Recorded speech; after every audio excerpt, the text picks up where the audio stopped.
Wincing, I add, she just wanted to be a normal teenager, and then, boom, I come along with all my drama and end up dragging her back into a life that she never wanted to be a part of.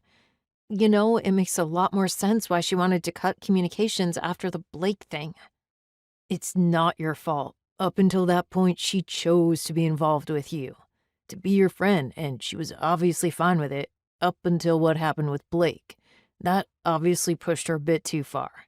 Riot replies, trying to reassure me and only kind of succeeding. Plus, look at her now. She's a ghost agent in one of the most dangerous and highly skilled agencies in the world. She obviously decided she wanted back in at some point, Jensen points out.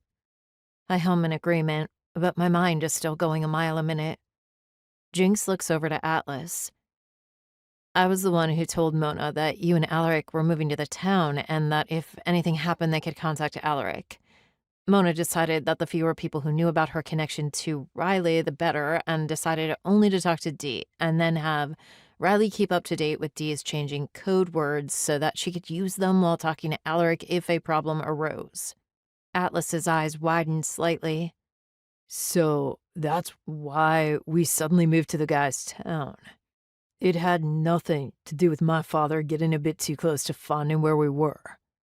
Jinx shrugs. No, you guys were going there anyway. That's why I thought of the place. And as I said, Alaric didn't know anything about Rylie and her father being there.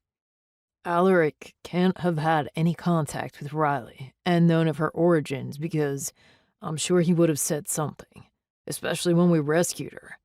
He wouldn't have been able to hide that he knew her then. I smile at his worried expression. No, you're right. It would have been obvious. This is a whole heap of crazy, Jensen points out helpfully. This would make it, what, the third time she's been kidnapped in about 6 years? Rome adds. 4. She's been kidnapped 4 times. Or at least that's the only other time that I know of. That whole thing I mentioned about Blake a second ago, that was a kidnapping. He took her, but he clearly didn't know who her mother was, or he would have thought better of it.